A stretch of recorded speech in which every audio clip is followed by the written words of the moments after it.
Have you ever completely lost your cool over something trivial, like when someone cut you off in traffic, or your internet died at the worst possible moment? Sound familiar, right? Anger, frustration, resentment. These emotions can completely overwhelm us and ruin our entire day. But what if I told you there are people who have learned to master this flow?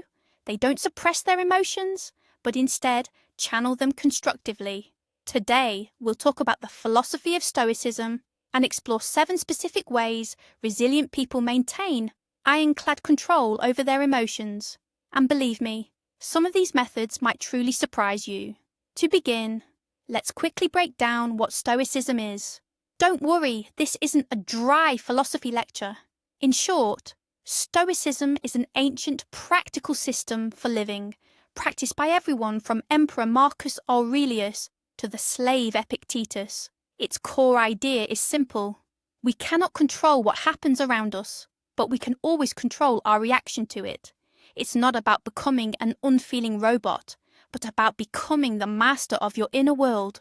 So the first, and perhaps most crucial way to master your emotions is to divide and conquer. Not countries, but your own thoughts. The Stoics called this the dichotomy of control. It might sound a bit academic, but the idea is actually ridiculously simple. Picture everything in life being placed into 2 metaphorical boxes. In the first box, we put everything outside of our control. Think about the weather outside, traffic jams, the country's economic situation, or what other people think or say about you. Attempting to control what's in this box is a guaranteed recipe for frustration, anger, and anxiety. You wouldn't yell at a cloud to stop raining, would you? So why do we spend so much energy getting angry at a driver who cut us off? But the second box, that's your personal zone of responsibility, your superpower. It contains everything you have complete control over. Your thoughts, your judgments and evaluations, your decisions, and your actions and reactions to events. It's on this second box that the Stoics suggest you focus all your attention. You can't change the fact that your flight was cancelled, but you can choose how to react to it. You could fly into a rage, argue with the staff, and ruin your day. Or you could calmly accept it as a fact, find the nearest coffee shop, and use the free time productively. The choice is always yours. This simple filter, "Can I influence this?" immediately cuts off most sources of worry. The second method is closely linked to the first, a direct consequence of it. Realize that your emotions are your conscious choice. This might sound strange. Do we really choose to feel anger or anxiety?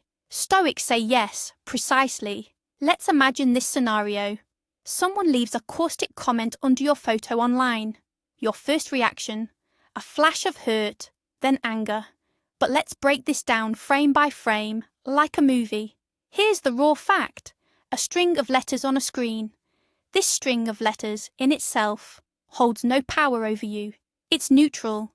You are the one who creates the emotion. It happens the moment your brain forms a judgment. That's an insult. This person is trying to hurt me. This isn't fair. It's this internal evaluation, this label you attach to the event, that triggers your emotional response. But if you created that judgment, then you have the power to create a different one.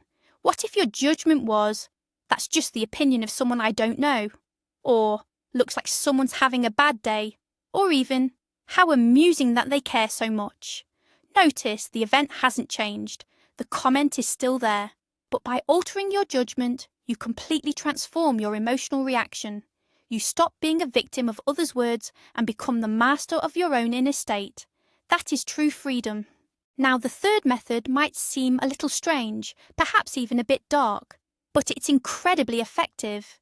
It's called premeditatio malorum, or the premeditation of evils, a conscious dwelling on potential adversities. And no, this isn't an invitation to become a pessimist who only sees the bad in everything. Quite the opposite, in fact. Imagine you have a crucial work presentation tomorrow. You're nervous, and that's perfectly normal. An ordinary person would simply hope for the best, but a Stoic would sit down and calmly visualize the worst-case scenario. What could possibly go wrong? The projector might break down. The internet could go out. You might forget a key point. Your boss could ask a tricky question you don't have an answer for.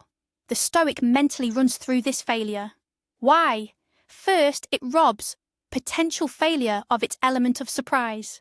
If the projector really does break, you won't panic because you've already thought through this exact scenario. Your reaction won't be, "Oh no," but rather, "Okay, plan B." Second, it forces you to prepare better.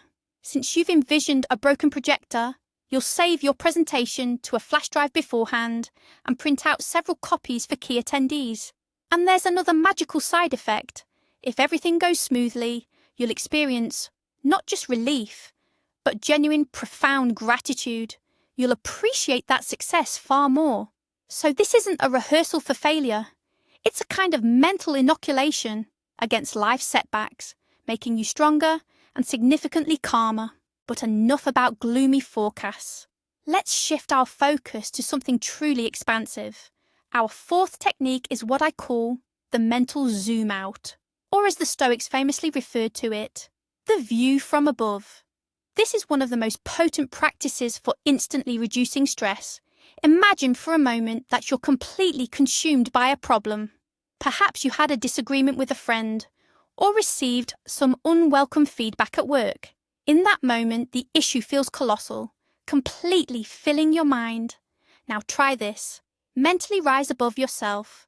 Look down at yourself and your problem from the perspective of your room's ceiling.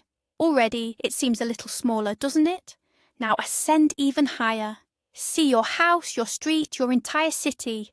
You'll observe thousands of people, each navigating their own unique set of concerns, joys, and difficulties. Keep rising. Gaze down at your country from a bird's eye view. And now, zoom out further to the entire planet. A tiny, fragile blue marble hurtling through the infinite, silent darkness of space. Where in this grand cosmic tapestry is your disagreement from earlier today? Your mistake at work? They're not even a blip on the radar. This technique doesn't diminish your feelings or invalidate them. It simply places them in a proper, realistic context. It helps you grasp that most of our daily anxieties, which often feel like the end of the world, are in reality just a tiny grain of sand on the vast beach of existence. And this profound realization brings an incredible sense of calm. It doesn't magically resolve the problem itself, but it strips away its emotional power over you. The fifth principle is perhaps the most famous, yet most misunderstood, rule of the Stoics. It might sound a bit ominous, but in reality, it's a powerful tool for living a happy life. It's the phrase memento mori, which translates from Latin to remember death. Hold on, don't turn off this video just yet. It's not about constantly dwelling on death and falling into despair. Quite the opposite.